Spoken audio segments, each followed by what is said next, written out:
Are you having trouble finding topics for your YouTube channel? Well, this is my 10th video in my 30 videos in 30 days challenge. And I'll be honest with you, I've been having some kind of troubles figuring out what exactly I want my topics to be. And I imagine that you probably are having the same problem or you wouldn't be on this video. So let's talk about some of the different ways that you can find topics in your niche in order for your channel to explode properly. By the end of this video, you should have a pretty good idea of how to find topics, how to narrow ones down to your niche, and how to take those topics and blow them up into an outline that you can follow. I'm not one that likes to do script verbatim stuff. I don't write scripts and follow the scripts, but outlines definitely help when you're trying to make videos. So the first step, well, we're not going to get to the first step yet. I fooled you. Haha, just kidding or something. Anyway, with that being said, we're going to break into it now. We're going to break it down to some different categories, like how you can do research and how you can find out if something actually is in your niche, or how you can determine whether or not it's in your niche, and how you can create an outline relatively easily and quickly that you can use to speak off the cuff, if you will, because off the cuff is real, and what people want on YouTube today is something that's real. So let's be real for them. I mean, my videos are real. Maybe you guys are thinking, well, no crap, Sherlock. Of course your videos are real. They suck. But I don't really think they suck. I think you guys tend to kind of like them, or the 12 of you that watch my videos probably wouldn't watch them anymore. I'm just kidding. There's probably like 12 million of you guys now, right? Probably not. But with that being said, the first thing you could do is you could do some research. So YouTube is the second largest search engine behind Google's search engine. And what that means is that basically Alphabet, the company that owns both, if you kind of follow the money or something down the line, Alphabet basically has the search engine that more people on Earth use than any other search engine. And they've also got the second largest search engine that anybody ever uses. The one good thing about that is that Alphabet, Google, and YouTube will allow you to review trends. Trends are what people are searching for, what they're looking for right now, what people are focusing on, watching. And then YouTube has all types of cool options for this too. If you go into YouTube Studio, they even have a trending section that matches up with your content. So YouTube will be like, oh, the people who watch your content, they also like this content. So you should think about making more of this content. So basically my point is you could do some research. There are websites that allow you to do research, or you could just go to Google search on an incognito tab, or to YouTube on an incognito tab. Just start typing stuff in and seeing what the autofill is. That is definitely not the best way to do it. You can actually go to Google Trends, and there's websites that will actually give you YouTube trends. So I would recommend you consider those. And there's some other platforms. I'm not sponsoring anybody. Nobody's sponsoring me. But there are other platforms out there that will help you figure it out and find your niche and help you figure out what's working for your competitors. And I'm not saying duplicate stuff, because you really don't want to duplicate stuff. You really want to create your own content, right? But it gives you a general idea of what people are going for. Maybe you don't want to copy a video that somebody makes on, I don't know, on how to make slime with borax and, Tide. But maybe you want to make a slime video. So you come up with other ways to make slime. And it may even include borax and Tide. Who knows? But the point of that is not to use the borax and Tide mixed with a bunch of glue or something to make slime and make it a copy of somebody else's video. The idea is to take that topic, which happened to be a hot topic at one point, and to create your own video out of it so that your personality and your channel's influence can come out, and people who like you can also like the topic. So, with that being said, research is one of the #1 ways that you can find where your market niche is and find new topics for it. Now, what I like to do is I like to research a whole bunch of different stuff that I love and that I'm all into, and then I like to write a bunch of outlines out and make an entire book with 3-ring binder and all that good stuff. And then I like to take that and I like to set it somewhere where I'll forget about it and never touch it again, because that's what I wind up doing. But every once in a while, I pick that binder up and I open it up and I say, today I'm having kind of a hard time figuring out what I want to make a video about. So let's see what some of my previous ideas were. And I've got outlines ready to go just in case I want to use one. And then I flip through. And if something kind of hits me that day as something that I'm kind of feeling, or something that I've recently experienced, or something that I currently want to share with you guys, then I'll pull that outline out and I'll use it as a basic outline.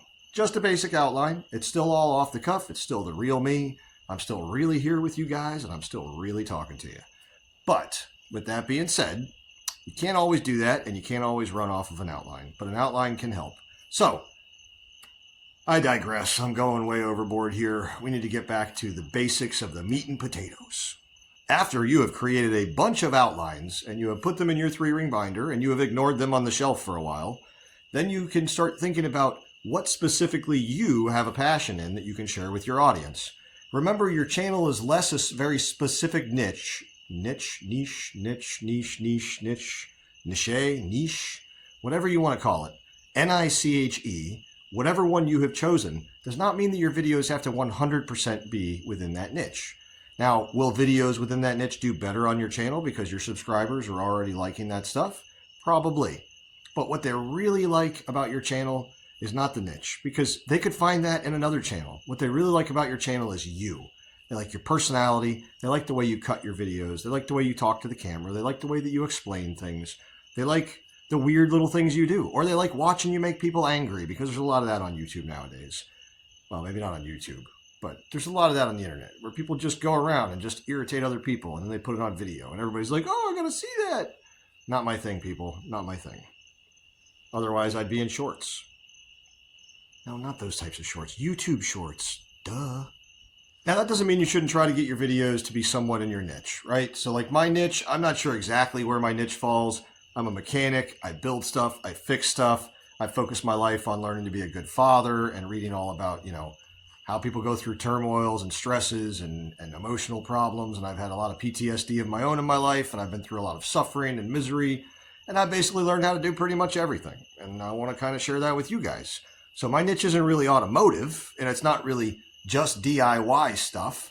It's kind of like a whole life experience. I want to share with young people that you can go out there and you can do things for yourself, that you can go out there and you can really nail down that business if you want to do it, and that nothing can stop you, because if a human has done it in the past, then you can do it now. So find your niche, figure out your topics, and if most of your topics are all about food, then you probably shouldn't have a topic in there about hot rods, unless those hot rods happen to be a diner, and it happens to be a hot rod diner where you're going to eat some food. So you can mix and match, but if you have something that's an outlier and it sticks way outside of your normal repertoire, then you should probably put that to the side. And if you do your 30 videos in 30 days like I'm doing, then when you get done, you can use your analytics to figure out exactly what your niche is with basically the YouTube users that YouTube has chosen that watch your videos. Because through all that research YouTube does, putting your videos out there, testing who watches it, how much watch time they do, they find your audience. And that's what you need to do, is you need to find your audience.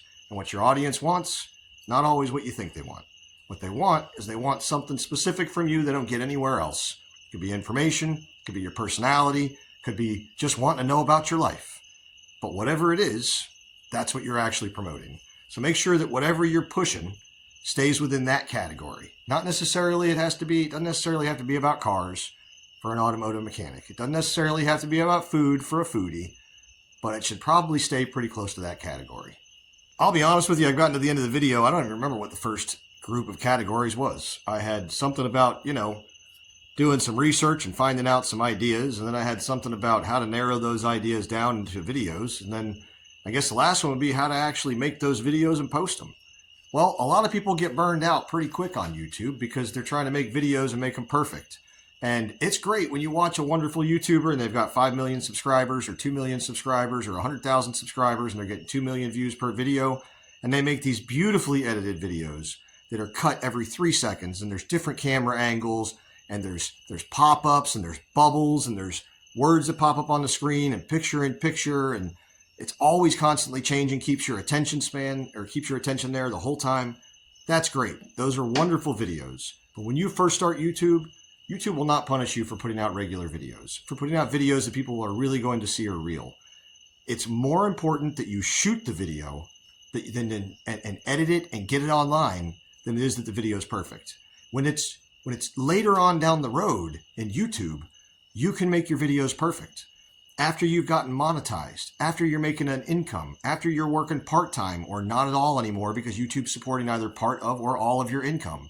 At those times, you could spend 8 hours a day making fabulous videos. But in the meantime, you just need to get some videos out there so YouTube can find your audience. You can never get big, you can never get popular, if you don't have an audience. And you can't have an audience if you don't have content. So let's go back to something I said many videos ago, which is consistency, consistency, consistency. Make sure you are consistent with your YouTube channel. Find those topics, build your binder. Don't set it to the side. Pay attention to it. I just have brain damage, so I set it to the side. Pay attention to it. Follow your outline. If you have to, go on one of the AIs, I don't care which one you use, and tell it all of your topics and ask if they all fit in the same niche. Ask if they would do well on a channel together. Ask if there's any things that it would do to alter or update your titles or your thumbnail ideas or your outline or anything like that to make it better, to make it something people are more going to want to watch, to make it something like that. But do not let AI rewrite your material. AI will write material that the algorithm sees as AI, and you will get penalized for it. Do not use AI to build your YouTube channel. Do not use it to write your scripts. Do not use AI to create your videos.